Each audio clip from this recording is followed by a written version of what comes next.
coalition Diomaye di nuyu ñi nekk prison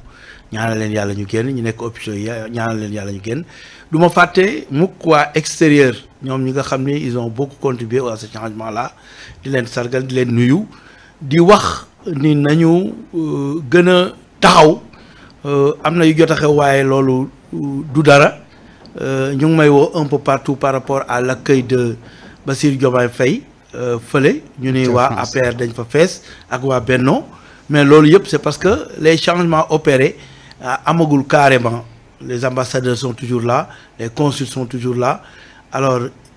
ça peut favoriser que ñoom ñu xaw leen tere ñu àgg ci yenn ci yenn position yi oui pour mën a kii mais au fond loolu yëpp dina changer nañu continuer liggéey bi. incha allah donc maa ngi leen di gërëm leen sant. jërëjëf Birame Khoudia dégg ngeen ko ni nga xamante ni noonu la nuyoowee donc bu ngeen dégloo nuyoo bi rek di ngeen xam ne émission bi donc dina neex te dina xumb dinañu wax ci ponk yu bëree bëri foofu sax lañ koy dooree ca France. Emmanuel Macron mujjee na élevé ci grade boo xamante ni grade bu honorable la ki fi nekkoon général yoroon armée de terre yoroon force spéciale si jamonoy Macky Sall le général Souleymane Kandé mi nga xam ne fan yi turam ñu bëri miin nañ ko. ci ay xibaar yi nga xamante ni ay journal jotoon nañ ko biral ci affectation moo xamante ni daf ko amoon fële ca Indonésie wala Inde comme attaché de sécurité boole ca ambassade bu France bu astafurlah Inde alors tey boo gisee général boo xamante ni dañ ko muté coow li bëri ak ay information yu bëri yi nga xamante ni yu sensible la ñu wax ci turam nga gis Emmanuel Macron élevé ko ci yenn grade yi def ko benn honoré ko yow en tant que militant et puis de première heure secrétaire général adjoint bu PASTEF qu'est-ce que ça te fait. waaw xam nga coow li ci bënnum teen ba. gaaña amul baaga xam nga bu fekkee ni affecté nañu général Kandé au niveau de l'Inde jox ko ay responsabilités foofu. moi ni ma koy gisee rek mooy c'est totalement normal il y a aucun problème mais nag dañuy jóge ci changement de régime am ñu fi nekkoon am nu ñu doon doxee am nu ñu doon def tey dañuy wut prétexte fallacieux pour mën a indi actualité alors que c'est dans l'ordre normal des choses ku mel na Bassirou Diomaye Diakhar Faye son excellence wala premier ministre mais am nañu droit affecté à des postes tous les fonctionnaires moom fonctionnaire la affecté nañ ko war woon indi benn wax bon la mu indi wax it heureusement dégguma ci général Kandé mu wax dara donc wax ji dem na ñëw na sedd na bon bu fekkee ni ku mel na Emmanuel Macron président de la France élevé na que à un certain grade mais c'est extrêmement important pour le Sénégal ça veut dire que ça honore les militaires sénégalais l'armée sénégalaise un point c'est tout. Pour man il y a aucun problème majeur pour man c'est dans l'ordre normal des choses pour man ça n'influe pas comme les gens veulent le penser sur la décision de Bassirou Diomaye Diakhar Faye. Mais ça ne remet pas en cause. Mais Birame Khoudia le timing ça ne pose pas problème si jamono ji nga xamante ni moom la ko defee. non c'est-à-dire am na ñaar yu bokkul la. xam nga kii dafa ko affecté. pour nécessité de service peut-être. parce que affectation nécessité de service la. man fonctionnaire là j'ai fait 30 ans de service. alors bu fekkee ni kële aussi élevé na que mais ça va dans l'ordre normal des choses c'est-à-dire au fond l'un n'exclut pas l'autre c'est-à-dire aujourd'hui tey Birame Khoudia mënoon nañ ko tappal benn grade keneen ñëw tappal ko beneen grade parce que man noonu affectation boobu jàpp ma ni sanction la. ak polémique bi am autour. mais ñiy polémique mooy gars yi amul baak la ñuy wax amul solo dañuy wut sujet de conversation sujet de discussion sujet de diversion dañu bëgg gouvernement bi au lieu mu liggéey mu nekk ci ay wax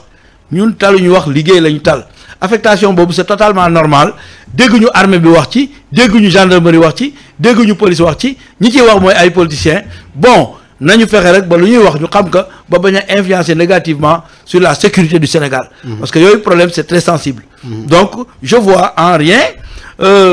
que Macron li mu dafa défier comme niñ koy waxee je l'ai lu un peu partout dans la presse ñu naan dafa défier dafa kii bon dafa dem à l'encontre déedéet c'est deux choses qui se complètent.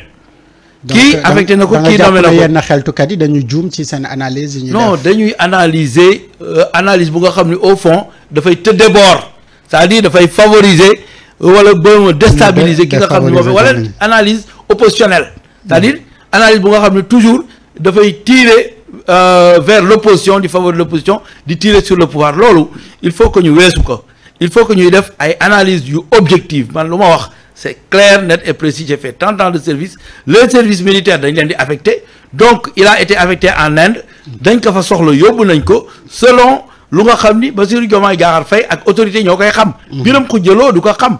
Madiambal Diagne du ko xam il y a beaucoup de renseignements généraux qui peuvent permettre à un président de la République de prendre quelqu'un, de l'affecter. Pour lui, c'est positif. Moi, je ne vois pas que c'est négatif. Maintenant, on l'élève encore à un rang, ça veut dire que les militaires sénégalais sont en train de faire un travail extraordinaire. C'est tout simplement comme ça que j'apprends la chose. Et je la juge comme ça. Mais avec li ci jot a am yëpp la non. France position yi nga xamante ni am na ko parce que dafa am lu fi xewoon il y a pas longtemps la France n'a pas pris position mosul alerté mosul jéem fexe Sénégal nekk sa stabilité xaar ba nouveau régime ñëw un général moo xamante ni polémique am na autour de lui nga di ko honorer ci timing bi nga ko def est-ce que c'est le bon moment pour ñu honorer le général Kandé ak la France. xam nga dafa am ñaar yu bokkul. c'est-à-dire au fond les relations entre la France et le Sénégal bi nga xamee ni président Macky Sall moo jiite woon réew mi ak les relations entre la France et le Sénégal bi koy Bassirou Diomaye Diakhar Faye jiite du bokk parce que moi je l'ai dit sur tous les plateaux de télévision bien avant mooy France. suñu relation ak moom c'est des relations tactiques c'est-à-dire gagnant perdant la alors que kan mooy gagnant bi kan mooy perdant bi France mooy gagné ñun ñuy perte au fond jotul léegi nag ñu dagg loolu laa wax j'ai dit que relation yooyu dafa war a cesser ñun bi ñu nekkee opposition loolu lañ doon wax tey Bassirou Diomaye Diakhar Faye loolu la indi loolu la teg loolu lay jëfee aujourd'hui il est en train d'honorer l'Afrique il est en train d'écrire de nouvelles pages de l'histoire entre la France et le Sénégal. Et là, ça peut gêner un tout petit peu monsieur Emmanuel Macron. Mais si ça gêne Emmanuel Macron, ça veut dire que lui-même, il ne comprend pas les relations diplomatiques qui doivent exister entre deux pays. Attention, je l'ai dit partout. J'ai dit des relations tactiques. Un gagnant, un perdant. Est-ce que ça favorise le développement du Sénégal? Non. Non. Alors, si aujourd'hui, des relations stratégiques gagnant-gagnant favorisent le développement du Sénégal, mais am affaire ak ki nga xam ni dafa développé am ay moyens moo gën a wóor moo gën a sécurisant que am affaire ak koo xam ni yow da nga développé moom mu sous-développé xam nga premier bi mooy tactique boobu wolof daal nee na bul xool ci ñi nga tane mais del xool voilà si ñi la tane voilà supposons léegi ñuy def relation tactique toujours muy gagné ñuy perte xam nga lan lay indi gars yi di jaar ci gaal yi di jaar ci géej gi di assaillir France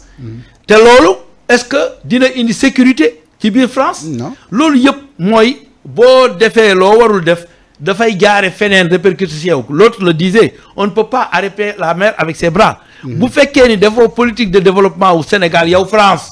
ba Sénégal nekk ci réew mu nga xam ni dafa ndóol ba mu ëpp mais dañuy génn bu ñu génnee dañuy song géej gi au prix de leur vie loolu yëpp pour éviter que da ngeen di def ay relations stratégiques gagnant-gagnant nga fexe ba ki nga seqal dem ci kanam bu ko defee dina mën a véritablement am li mu war a am mi ngi mel na par exemple même un patron ak ki mu seqal mais sa travailleur fexeel ba mu nekk dans les conditions bu nekkee dans les conditions dina mën a di ñëw heure dina wàcc heure dina mën a def lépp loolu la c'est-à-dire ki ngay seqal fexeel ba moom muy gagner bu baax pour que mu mën a fexe ba seen relation mën a gën a neex loolu nag la Bassirou Diomaye Diakhar Faye teg aujourd'hui les relations sera des alliances stratégiques et non des alliances tactiques l'alliance va changer ñu bare ñu ngi wax way Sénégal way Ousmane Sonko daf doon wax non Ousmane Sonko a toujours dénoncé les relations tactiques entre le Sénégal et les autres pays mais alliance stratégique il l'a toujours dit on n'a pas dit qu'on va rejeter la France on dit qu'il faut réviser les relations entre la France et le Sénégal c'est des relations tactiques où la France gagne beaucoup plus il faut transformer ça en relation stratégique gagnant-gagnant loolu la Bassirou Diomaye Diakhar Faye di dox moom lay wax loolu nag bu ko France comprendre wala Macron comprendre que dafay comprendre ni un monde doit se développer avec les plus riches qui vont tirer les pauvres vers le haut alors mais est-ce que gisoon ne c'est une opportunité quand même pour le Sénégal de revisiter tout avec la France ñu xool les bases militaires yi fi nekk seen ambassadeurs yi les traitements domination bi nga xamante ni la France daf koy tout le temps di koy bëgg di am sur le Sénégal que vraiment mu nekk une opportunité pour ñoom ñu dakkal loolu. Le Sénégal doit réviser ses relations avec la France mais aussi avec les autres pays parfois. Et fii yow da ngay dëkk ci réew mi am problème ak étranger ñu traité la en défaveur de l'étranger. Aujourd'hui gis nañu ay chinois yu jàpp nit di ko dóor. lu leen may fit boobu. c'est parce que ils sont traités comme des rois. alors que boo demee seen dëkk yow kenn du la traité noonu yooyu yëpp dañ ko war a xoolaat. même Mauritanie gii boo demee dañu fonk naar fonk ñi fa dëkk. d'abord mais doo ñëw nga tooñ boo tooñee naar sax yow boo demee yow la ñu tëj les gens man j'habite Saint-Louis yàgg naa dem voyage Mauritanie mais dañu fonk seen doomi réew. ba pare favoriser seen doomi réew. loolu mooy patriotisme mais bu fekkee ni yow sa doomi réew teguloo ko fenn bu ñëwee nga football ko tëj ko. gaañ ko ba ñeneen ñi sax di ko def noonu mais c'est un problème parce que aussi on doit réviser les relations entre les autorités les forces de l'ordre et la population yooyu yëpp war nañ ko xoolaat ñu xam fan la ñuy yem population bi respect bi ñu leen war a jox ni ñu leen war a traiter ni ñu leen war a wege ñu xam ni ñii kat ñun ñoo tax ñu nekk loolu yëpp c'est extrêmement important et c'est des histoires de la justice et tout c'est pour dire tout simplement que Sénégal avec Bassirou Diomaye Diakhar Faye comme ni nga ko waxee am na opportunité réviser les relations et ce sera dans l'intérêt supérieur des masses populaires. bi ngeen nuyoo wax nga ko visitu président Diomaye Diakhar Faye en France indi na polémique yu bëri dans les rangs quand même de Pastef ndax gis fa ay nit yu nga xamante ni jàpp nañ ne ñooñu waratuñu exister